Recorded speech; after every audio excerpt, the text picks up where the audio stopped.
Your Honor, and I believe the defendant would like to address the law personally.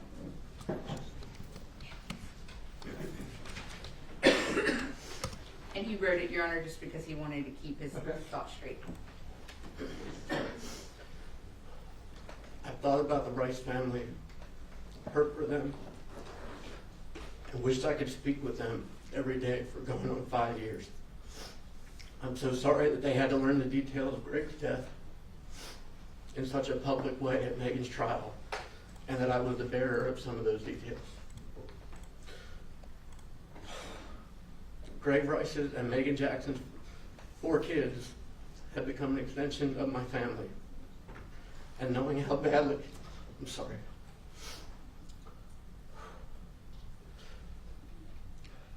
knowing how badly they were hurt and that I played a role in causing any pain at all to them is something I'm going to struggle with for the rest of my life. To simply keep saying I'm sorry just doesn't feel right. And I don't know that I can effectively articulate the depth of the combination of love, pain, regret, and compassion I feel for those kids and for everyone who loved Greg.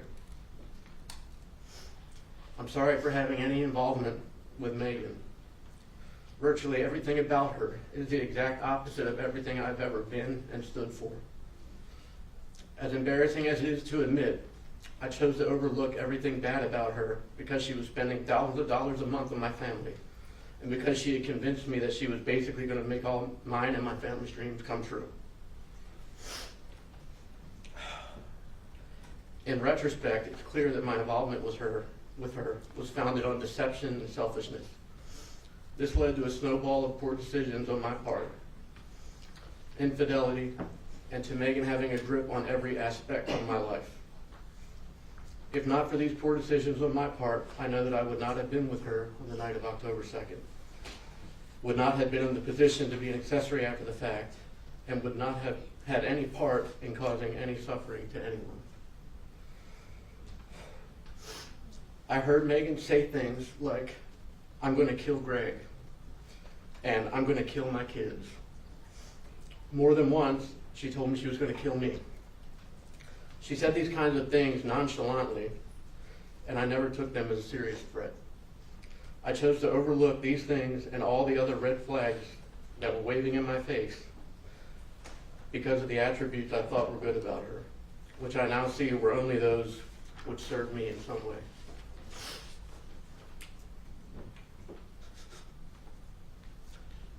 I realized that my involvement with Megan, and thereby this case, has caused some variation of hardship to many, including my business partners, employees, colleagues, neighbors, my friends, my family, and especially the loved ones of Greg Rice. During the years I spent in jail, I have, with the help of counselors, taken accountability and begun the process of repairing the damage. As for the Rice family, I just want them to know that if there's anything I can do to help them gain closure, I'll do whatever I can do for them, whether that's now or years from now. My heart will always be with them. I think, Your Honor, just briefly in closing, I just wanted to address a few more things. One, the letters, and I know that they're not understanding of the law, but with the Rice letters that I just reviewed, and they said that he was permitted to plead to a lesser charge, Your Honor. Mr. Dontell certainly did plead to what he was guilty of. That's something that we had actually been offering to plead to for a while. The negotiations, we couldn't come to an agreement on the negotiations at the time, Your Honor, but we were negotiating with them prior to anybody going to trial. Your Honor,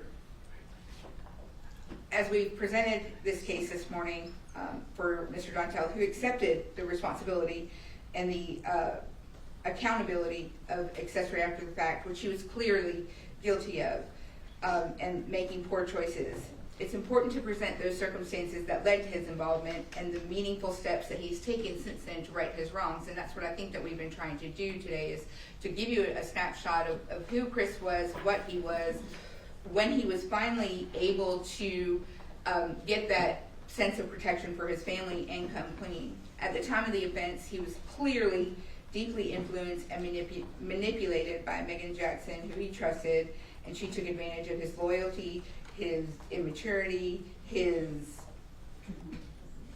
use of alcohol to make poor choices. Your Honor, he did not stand up when he should have for all of the children involved, and he knows that. And this weakness has made him live with this regrettable decision. Your Honor, every time I look at this case, I think of all of the things that could have been done if he were a criminal master, even if he wasn't a criminal mastermind, Your Honor, the things that could have been done that would have made this case, for example, using the crematorium, that would have made this case almost impossible to solve. But he was finally able, with risk to his family's safety, his continued reputation, and he finally, in December of this past year, cooperated fully with law enforcement and the prosecution. His testimony was crucial in ensuring that justice was served, especially against Megan, who was primarily responsible. And the cooperation came at a personal cost. He is continuing to accept the accountability and help correct the wrongs he once enabled. He has shown sincere remorse, in turning his life around. He's engaged in counseling, as you've heard. One of the things that, if you recall, a group of pretrial motions about a year and a half ago, I was demanding to have all of his jail costs, because oftentimes people say things when they don't think the jails are listening.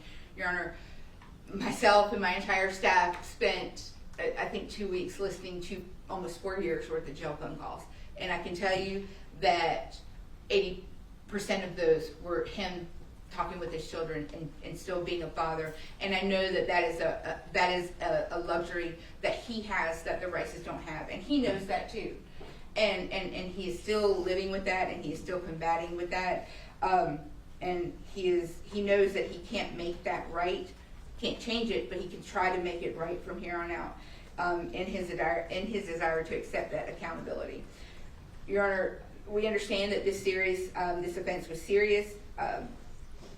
But I think it's important for the court to understand that he was not an architect of this crime. He was someone who made several misguided choices in a terrible situation. He's demonstrated growth, cooperation, a willingness to accept responsibility, and qualities that suggest rehabilitation that he's already started. Your Honor, we are certainly not we are not just the worst thing we've ever done in life, but we are asking the court to consider a serious sentence over his head that would be suspended to an intensive 5-year period of probation. In a way, because if he violated that probation, then he would have to go back and do all of that time based under the new law if he were to receive that. So we ask the court to take all of the letters of support, all of what we presented into consideration when making the determination. Justice can be served along with mercy. Thank you. Yes, ma'am.